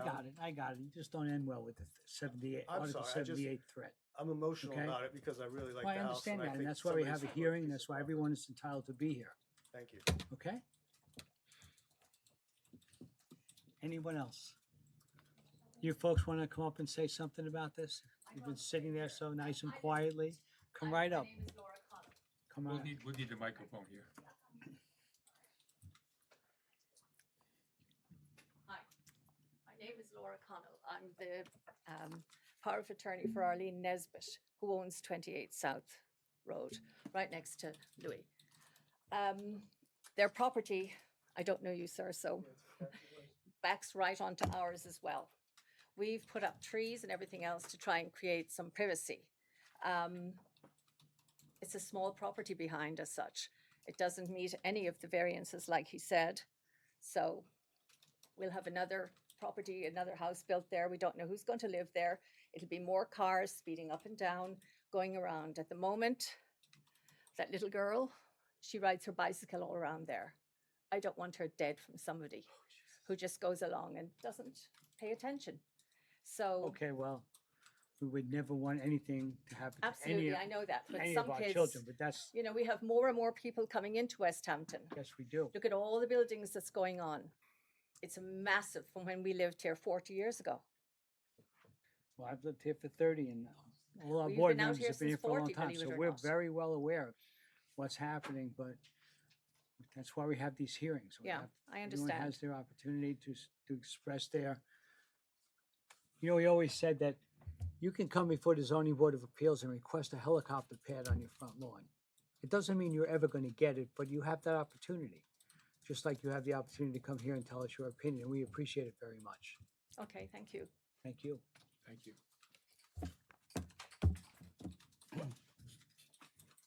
Anybody else with this application? Obviously, this hearing's not being closed tonight, but anyone else have any comments, questions going forward? Okay, so if not, A few clarifying points that I wanted to make, if that's okay. that'd be great. I just want to make it clear, it's not 3 houses, it's 2. It's an existing house and then a proposed second lot. I think there was a statement about 3 houses. I just want to make that clear for the record. There were some comments about the character of the neighborhood and cherry picking properties from School Lane. I think I looked at a lot of the different properties, both School Lane, Potonk, as well as on School Street, which have lots that are similarly sized to what we're proposing. But I also just think it's important to note that the public notice that the village requires us to send out included all of these properties on School Lane, Potonk, and School Street. So that is the neighborhood. So I think it is fair to look at the properties that are within at least the area in which we were required to notify the neighbors. And then, I also just want to point out that obviously any development on this property would be subject to principal setbacks and accessory setbacks. So whether or not the lot is subdivided, a house could be, they could knock this house down and build a new house, and it would be, have to meet the setbacks on either side of the property.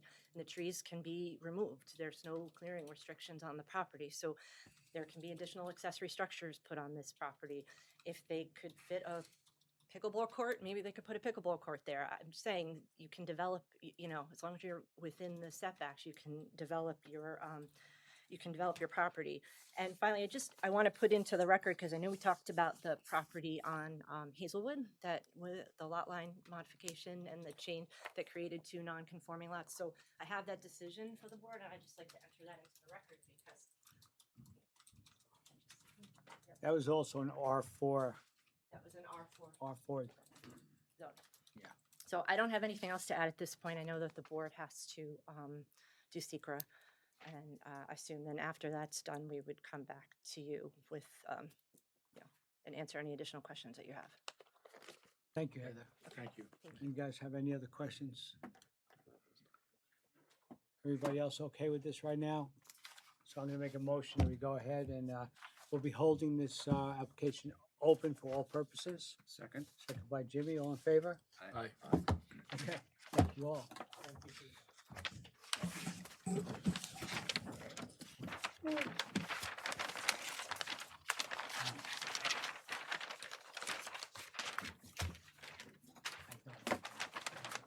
Yeah, I know.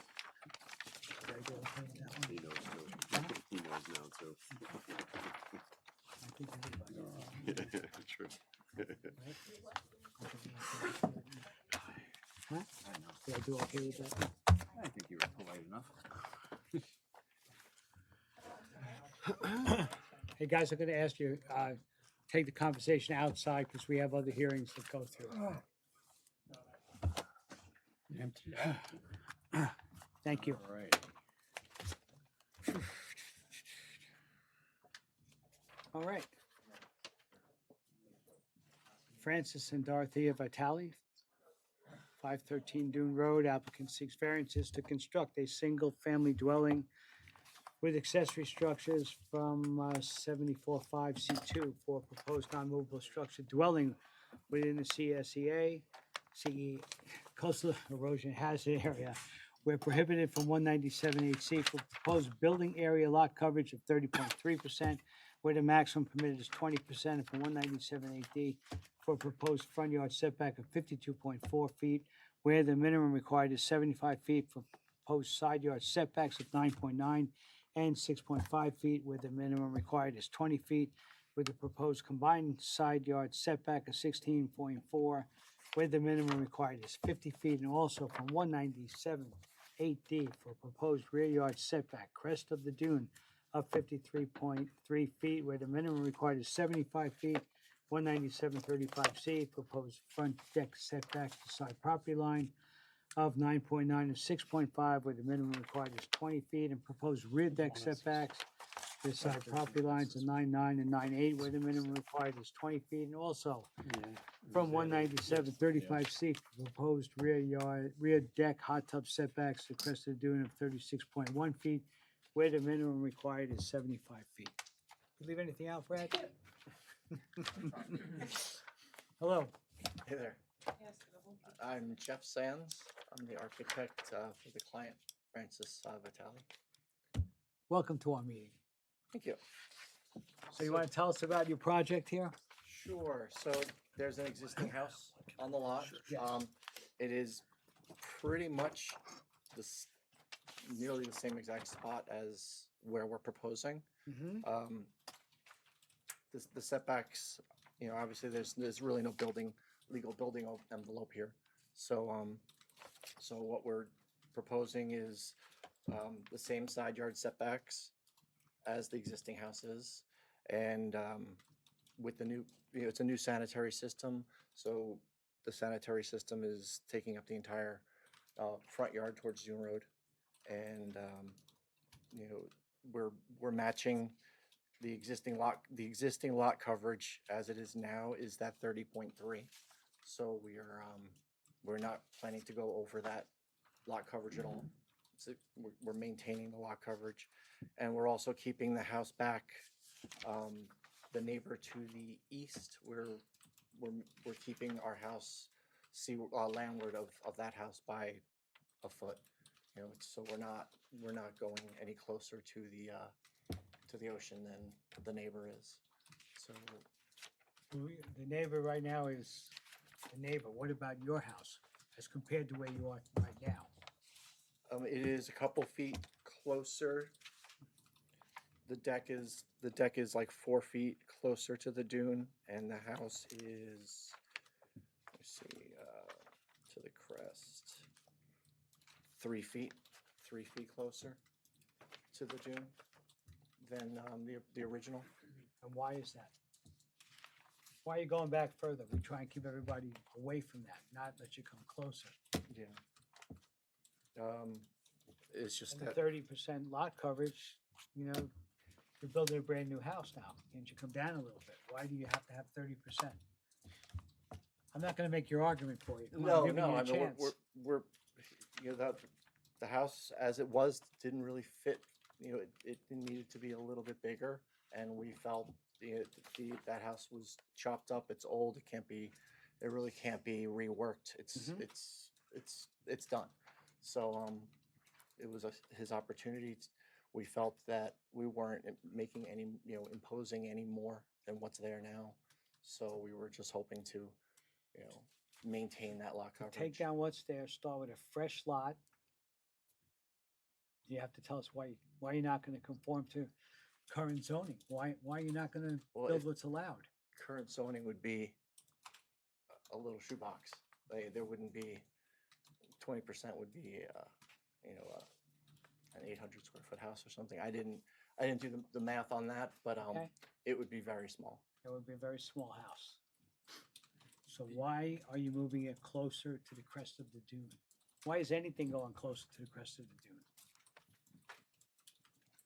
I don't think we met before, but this board has always been trying to be very consistent about keeping things away from there, not letting them Right. go closer. Well, to be honest, when we first did this scenario, the surveyor had the crest of dune much further back, out closer to the ocean, and we were conforming at that point. Obviously, Brad, we spoke with Brad, and the crest of dune had to be modified based on, the survey. So, we updated the survey. The We house have had an to keep. existing survey. I have an existing survey, yeah. Do we have it in our record? I didn't. Yeah, we needed an existing. I didn't survey. see an existing survey in my. No, it wasn't Mine. in there. It wasn't in there? It wasn't in, I wasn't asked for it, so I didn't include We it. want to have the existing survey with it. There's not much we can do without an existing survey. Okay. And also, I can't remember ever approving an application where one house where you have non-conforming pre-existing conditions and taking that structure down and then replicating it again, for another 40 or 50 years. Okay. So I think that you need to look at this, and give us something to work with, so we can work with you. But just to say, okay, I've got these setbacks and it's an old house. We've got 40, 50 years of use out of it. We want to tear it down. We want to build new in the exact same spot. But in 2026, it's non-conforming. It's not even the same exact spot. Right, exactly. We don't It's even know close. because we don't have. But if we it don't were have in a the survey. exact same spot, obviously it would be more approvable, I would say, or. We have to see something. I mean, it's conjecture right now. We don't have a survey. But, the long and short of it is, you have to give us something to work with, and especially side yards, especially lot coverage, That's a site plan. crest of the dunes, those are the top three right there. Okay, well, the lot's only 50 feet wide, so it's, it's. Well, that's part of your argument. Okay. But no, I see where you're coming from as far as proximity to the crest. We shouldn't move any closer. I understand that. So You may want to know, or at least let your clients know, that the board in the past, I'm going to say this generally, has been more flexible with front yard relief if you're moving the house further away.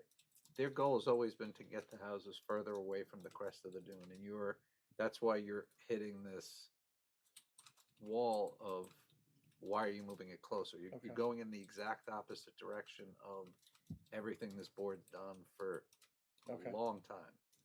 And because of the coastal erosion law too, they have to apply that law, which also requires them to justify any time there's a new construction that's going on in the coastal erosion area. It's not that easy to justify when you've got a clean slate and you're proposing something brand new, and a lot of it's going to be in the coastal erosion area. So yeah, like the whole house is. yeah, exactly. Well, I say a lot of it, but really, It's the whole so house. you got to explain that better to justify any relief, but also look at minimizing the relief, because that is it's a big deal for these lots. As they said, they're not just trying to perpetuate the existing conditions, they're trying to make them better. So this is going in the wrong direction in terms of getting closer to the dune. Okay. We were hanging our hat on the lot coverage, but obviously. Yeah. Okay. Brad? Yeah, so obviously I had an existing survey that should have made it in the packet, so we didn't. But I would add that in this particular area, I think there's confusion and some design confusion. The northerly dune, which we all go by, is very plateaued in this area, so you can look at the crest of dune, and it's here, but it's also goes here for another 30 feet. With your existing survey, I think it would behoove you to talk about that expanse of where that dune is and how it actually functions on this piece of property. Because again, we go by the crest, we go by the northerly, it starts to dip down, but it is a little unique area over here where you might have an argument that you have the protections that the code is there to give you based on this wider, flatter view in this particular area. Good, thank you. So in other words, it could be measured in a couple of different spots, Brad? Oh, I think that's what happened originally. We had a neighboring property who got a variance for like a deck or a pool or something, and their crest of dune was much further to the south. I didn't really pay attention at the time. And then the neighbor comes in with, you know, a survey using that crest of dune line with the new house. I'm looking at it with a different set of eyes, and it's like, oh, you know, looking at the topography, it seems like, yeah, the crest of dune could be here, but also could be 30 feet further this way. So Okay. there's a conversation there to be had with this board that, again, in my shoes, I still have to go to that leading edge, but I think there's something unique about the dune in this particular spot that you can add to your existing survey or existing conditions map and come back. Okay. Does the existing condition survey have like what's the flood zone for this? I'm not seeing it. I see the Limwa line, but I don't, It's very difficult. I to can't see on tell what the site flood plan. zone is on this map. It's E7 to DE16. It goes right about a quarter of the way through the house from the north. Right. Oh, is it that dash line that's there? And it's AE north of that and B, I see. Yeah, Okay. VE 16. He does have the front set at 52 feet. You can't really move the front much forward than 50. It is code by code 75. 50 is kind of, that's as pretty far as you can get. You can still have parking and sanitary in the front. So I don't know if there's a lot of room to go that way. Thank you, Brad. Okay. Okay. Back we have a longer agenda for you. Yeah, there you go. All right. You guys don't have anything to say on this application? About this one? Okay. Okay, so hold this open for all purposes. We can see you again next month and we'll see what we can get done. Okay. Okay? Thank you very Do you much. have any questions for us right now? You clear on what we talked about a little bit? Yeah, I'm pretty Good. clear. Okay, Yeah, we'll do a little bit more research. Thank you. All right. Thank you very much. you're welcome. Have a good night. I'll make a motion, we close this, not close this hearing, hold this over for all purposes. Second. Second by Joe, all in favor? Aye. How am I doing? How many couple of decisions? There's at least 3 out there. Uh-huh, I got 3. Right, 1, 2, 3. We can hold, maybe 2. All right, well, I don't have this in front of me here, what we got? It's just the work session, 220. We got it. So just to preface this, maybe the Yeah. reason we put this on for a work session, we did this for the planning board last week, Mm-hmm. and we're doing this for you this week. It's just to give the applicants a chance to introduce you to it. It's not to expect you to have questions or anything, but just to give them a chance to introduce it, because we have to talk about seeker. Mm-hmm. We're gonna talk about the process a little bit, and it just seemed to make a little sense to have that introductory meeting before opening the public hearing, so that we can at least talk about seeker and talk about the religious use aspect of it. Okay, so Okay, thank you. you don't feel pressure to like ask questions yet, or you know, that it's not that type of hearing. It's more just to introduce you. So we just listened to the presentation, Yeah. Yes. kind of like Well, going good to the evening. movies. Jim Hume, 323 Mill Road. I have Josh and Glenn with me to talk about, Grant, I'm sorry. Why do I keep calling you Glenn? Forgive me. So we're here talking about property located at 220 Dune Road, which is currently a residence. And our clients are contract vendees to purchase the property. And that contract gives us the opportunity to come to this board to seek, this board and the planning board to seek approval to convert that residence to a house of worship with then a rabbi apartment as well in the premises. We've spent some good time designing the building itself and the landscape, which we'll talk about in a few minutes. The request that we're making kind of implicates 3 different areas. Obviously, the first and the biggest is religious use in a residential zone. Unlike all the other residential zones, Well, this is not a permitted use in the R1. Interestingly enough, it's a special exception use in all the other residential zones. But I think state and federal law kind of trumps all of that. In that and I believe council has or will provide you with a memo, and I don't think we are in sharp disagreement with the conclusions that he met there, but my reading of it basically says that, you have authority over this request, obviously, as the zoning board, but the relief that you do or don't grant can't preclude this use just because it's in a residential zone. So I expanded upon that a little bit in the application that I submitted, which will ultimately become the basis for the application that it will be publicly heard. The second area that has been identified by the building inspector is parking. We're proposing 8 spots. The size and the use to which the property will be put requires approximately 33 spots. We're mindful of that large difference, but this congregation is the congregation that is currently meeting at 112, 114 Jessup. And my review of the history of that use, both in the village records as well as driving by there, is at least on the days of the Sabbath, they are in fact a walking congregation, and so that there's little or no need for parking at those times. We also recognize that there is no parking. We also recognize that there may be other events at this facility, like a wedding, a bar mitzvah, things of that nature, that don't have the driving restriction. And in that context, we recognize that there is no parking on Dune Road.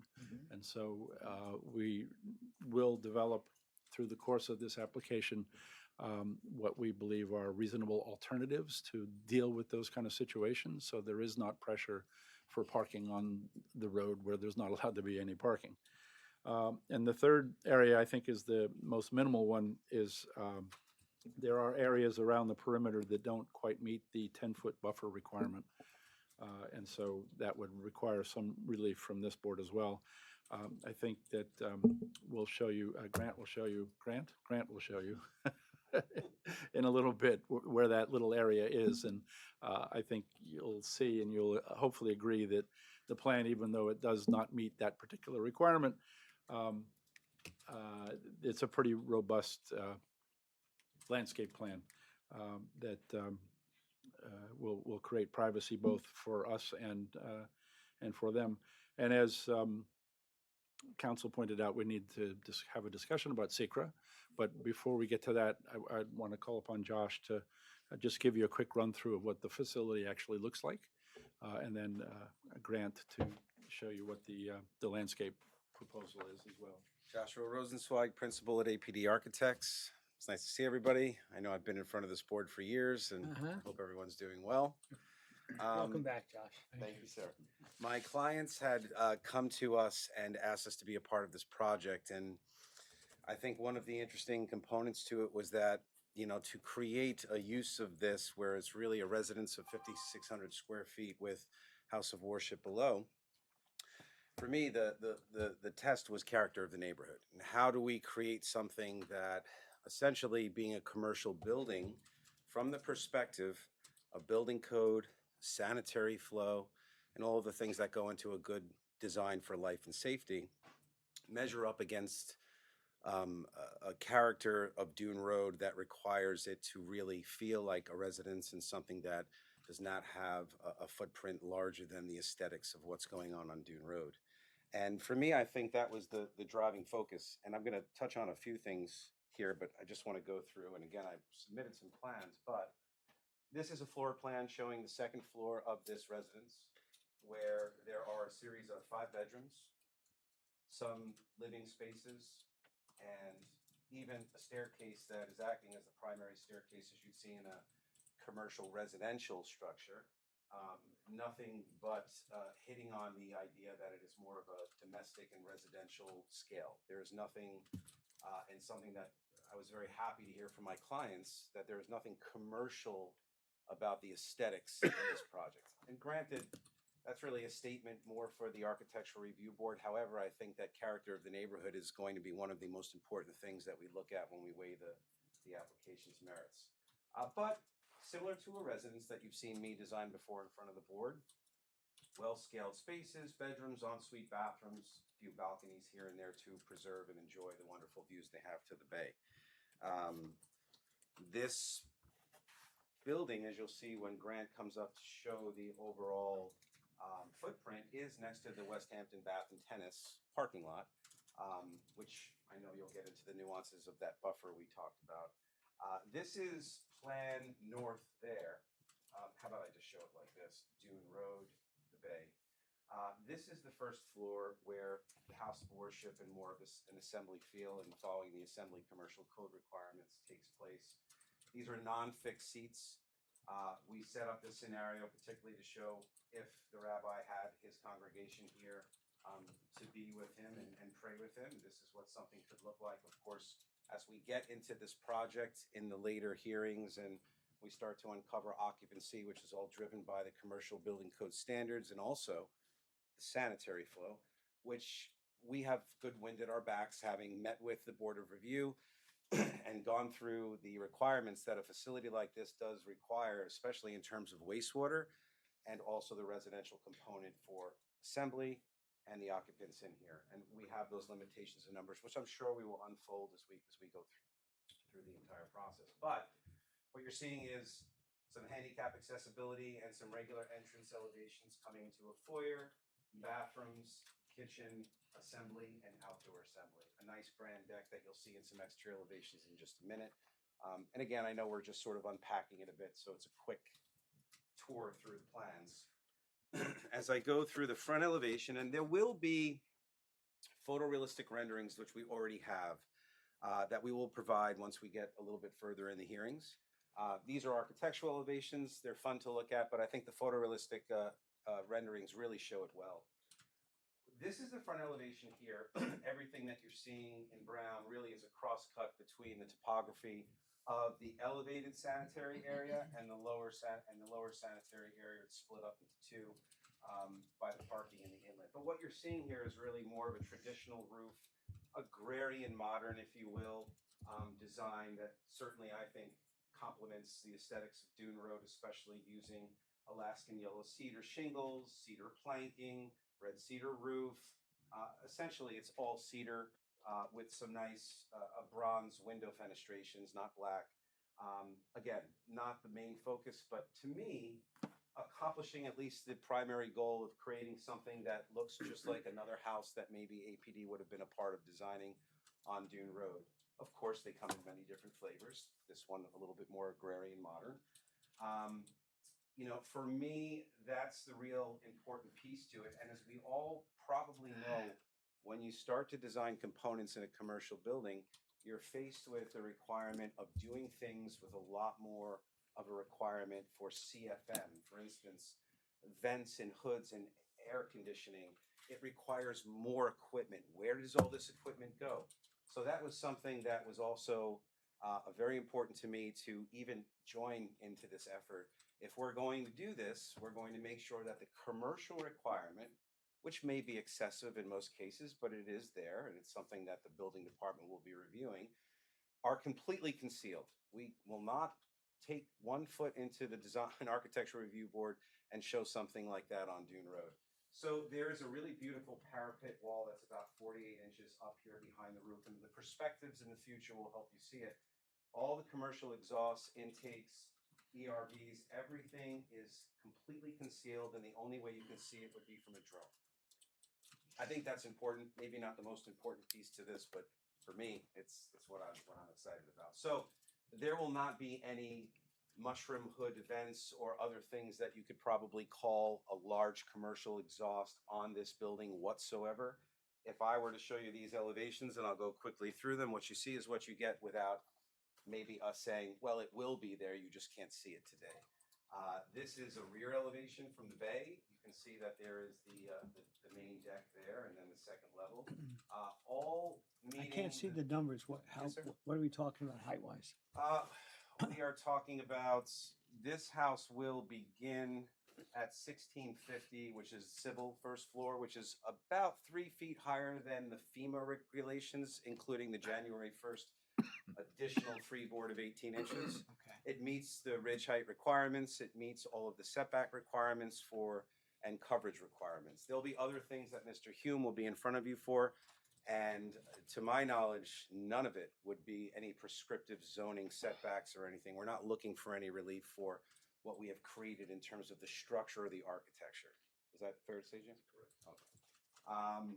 There is also a side elevation of the garage section. You will be driving underneath the building in order to get your cars into the garage, the attached garage, which is a benefit for having storage and just having that garage area, plus the elevator, which will be in here. But like a regular residence, you know, that's also something we do on Dune Road in West Hampton Beach. We all know fill is at a limit, mostly for sanitary. So you see a lot more structures like this than, say, in Quag, where you're really almost a 3-story elevated building from the lowest grade plane. But it will have sprinklers, of course, not just because of the story to above grade plane calculations, which we all see, but also because it's a commercial residence and commercial assembly space. But I think a nice balance of forms. Again, this is the elevation that would be facing the parking lot over at the Bath and Tennis. And gosh, I think that's really it. Thank you. Okay, Grant. Hi, Grant Wellman, landscape architect for the project. I'll just kind of walk you through an overall context and point out specifically our buffer and parking areas. So starting along, I'm going to flip this so north's up. Starting along Dune Road, we have evergreen screening here. We are providing ADA access up to the deck that Josh just went through. So we've worked with Josh and the APD team to come up with this nice switchback walkway with plantings in between. So it's not going to look like your typical runway going up to a Best Buy. It's going to be nicely planted and integrated into the landscape. And it conveniently brings you up to what is the septic area. So these are the only walls on the property there. So that's also doubling as a security measure. We have a controlled access gates on the east side of the property. So that will be your other pedestrian entry into the property. And then we have the vehicular entry on the west side of the property. And now, of course, we'll have a controlled driveway gate, controlled access. Here's the parking spots we mentioned earlier. You know, we're being super mindful that it is a walking congregation, so providing a lot of different walkway routes nestled into the landscape. We also, you know, in keeping in mind that we're going for a residential character, we're aiming to go with all bollard lightings. So keeping them low, no big poles overhead. And we want to continue that same bollard motif and hide those in the landscape for security bollards where there's only a few possible breach points outside of the septic wall and the driveway gates, but that would just be in these areas here. The buffer that we mentioned, it has a little bit of variable width to it because of the parking layout. We tried to push it in as far as possible, but you know, we have some pretty tight parameters. We decided to keep the 10 feet on the east side of the property. That's where the residence is. They have a very mature shared evergreen hedge that goes along the property line. So that's our 10 feet there. From there, we're pretty fixed on our parameters. We have the width of the septic system itself. Then we have our parking spaces and our driveway aisle, all standard dimensions there. And what we're left with is about 8 feet at our pinch point there. So again, that's kind of variable north to south. But we do intend to run an evergreen hedge along. That's on the Bath and Tennis side. Right there, it's right now it's just lawn and a chain link fence that separates the two lots. There's some other things here, but I think that's probably the most pertinent to the meeting today, unless there's any questions for us.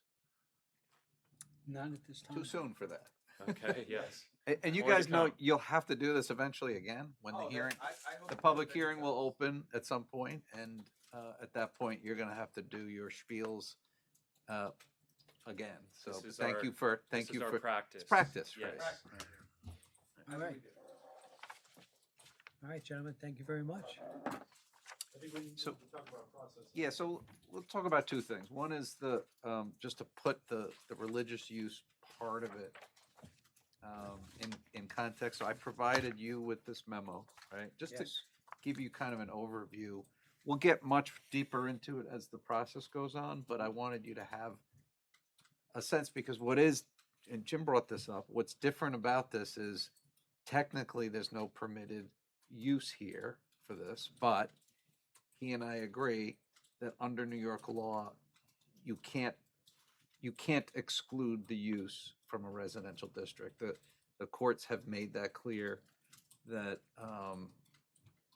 a municipality can't just say no religious uses in this residential district. Can't do it. So what you're going to be asked to do is what I'll call a religious use variance, because it's a use variance, but it's not a use variance in the sense that we normally talk about them, where you have to prove dollars and cents impacts and things like that. It's not about that.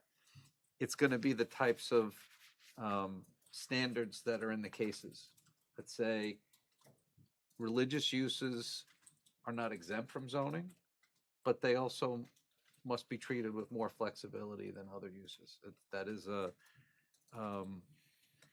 lot of what you will be doing as far as this religious use variance will be looking at the impacts and ways to address the impacts. And so what the courts often say is, like, it's about conditions and trying to come up with, or at least suggest conditions that will ameliorate impacts. And so I kind of put into this memo just some examples of other decisions out there, like which ones have said that conditions are okay and which ones have said that conditions go too far. Because the idea is you want to put conditions to address impacts, but your conditions shouldn't go so far as to indirectly do what you're not allowed to do, which is say you can't have a religious use on Dune Road.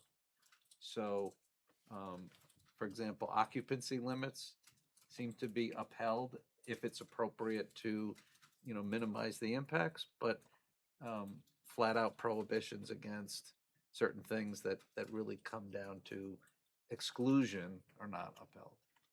And there are going to be some conditions maybe that are just completely neutral as far as religious uses go, like landscaping, I think is the good example. You talking to them about landscaping is not going to implicate the religious use. It's about just buffering and things like that. So we're going to have plenty of time to talk about that.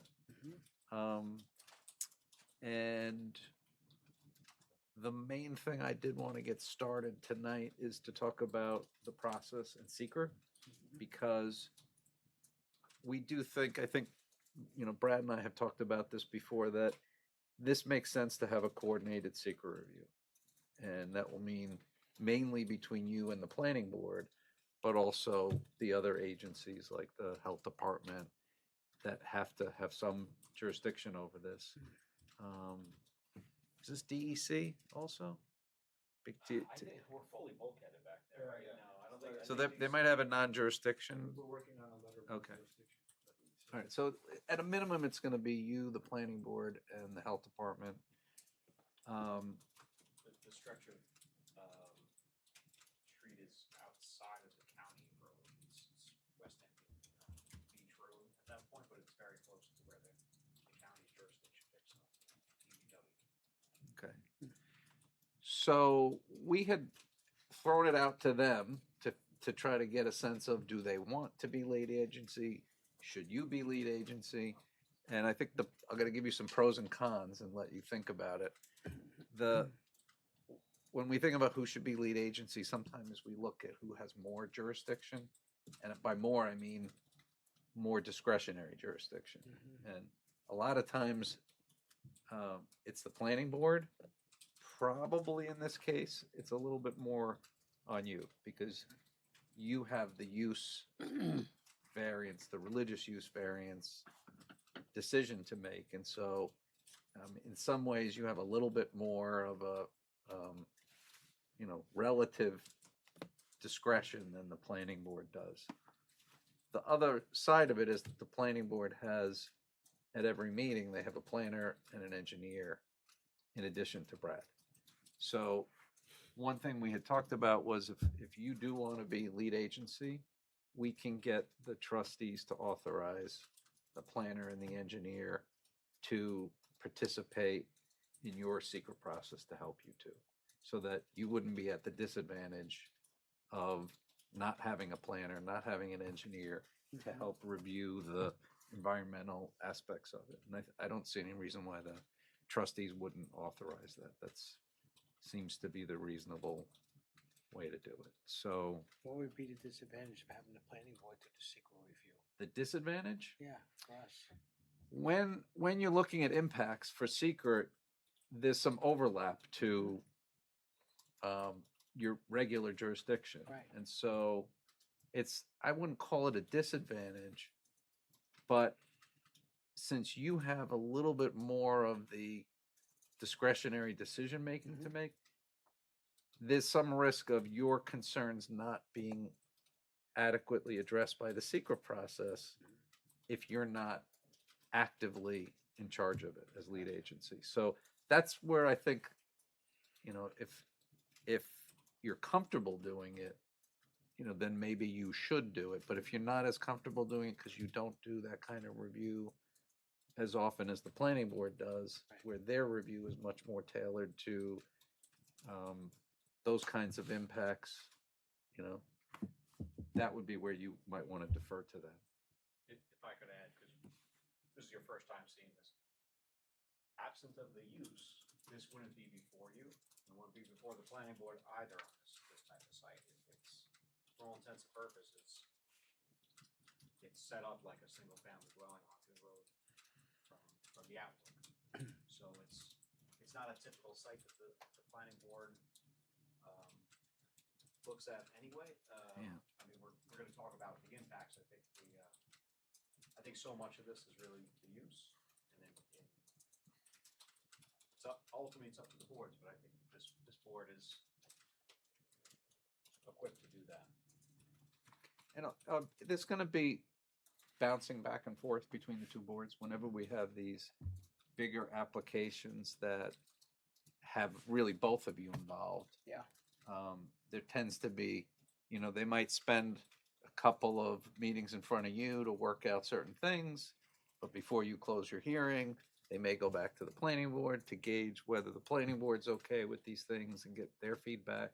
So that what we don't want is to have a hearing closed and then have another board say, yeah, but what about this? Then they have to re-advertise and reopen. So it's a little bit easier to do the bouncing back and forth thing so that, we'll open your hearing, have the secret process going, we'll have their process going, and then you can kind of share your preliminary assessments. And I think more than most applications, because of the religious use, the conversation's important, because what the courts say is there's some onus on the boards to make suggestions. So if you're concerned about something, you don't just sit back and wait until the end and say, yeah, but you didn't deal with this. You are obligated somewhat to make suggestions on how things can be made better in order to address your concerns. So I'm going to encourage you to do that. He's going to ask you. All of them will be sort of looking for your concerns so that they can try to address them. And I mean, Jim's already brought up a few. He's talked about the parking.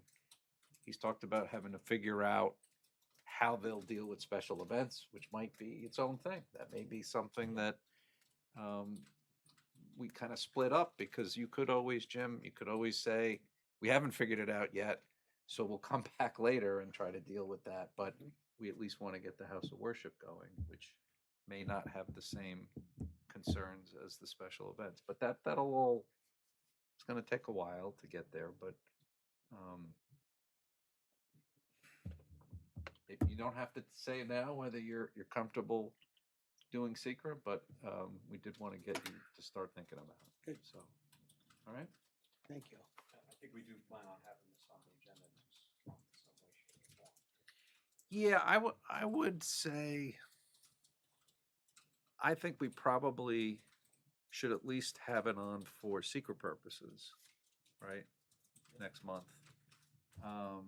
Until we figure out who's going to be lead agency. And I would like to have that resolved by next month because there is, for their benefit, there are timelines and processes that have to happen. So whoever wants to be lead agency, let's say it's you, or let's say it's the planning board, they have to send out notices to the other agencies and get their consent or non-objection. So, there's timelines. And so if we delay it beyond next month, that just puts their timeline back another 30 days before they can really get going. So let's roll. I'd at least ask you to be ready to make give us some feedback On if we want to be the lead between now and agency. next month. Sure. Whether you want to be lead agency or not. Sure. Good. I can say the planning board, like informally, I think they'll go either way. They sort of wondered, maybe the zoning board should take this one, but if the expectation is that they do it, they will certainly do it. So. And as far as the applicant is concerned, we're fine either way. We get the same professionals. So we've worked with you guys, we've worked with the planning board over years, so it's really what you're comfortable doing. Gotcha. To the extent that matters. We'll hammer it out. And we'll know by next month. You need to know before that, Not by next month, I think. whenever you want. But if you have feelings after this, you can let Brad and Megan and me know. And Sure. we will have 2 planning board meetings between now and your next meeting. So if you do have thoughts about it, let's say we don't want anything to do with it, we could let the planning board know that. Or if you do say, you know what, we're open to doing it, we can do the same thing with the planning board and get them geared up for that. Sounds like a plan. We have a plan. I like it. Thank you very much. Yeah. Thank you, gentlemen. We'll be seeing you. Yeah. We reckon so, huh? All righty. Well, I think that can conclude tonight's activity. I'll make a motion that we go ahead and close tonight's hearing. Second. Second by Jim, all in favor? Aye.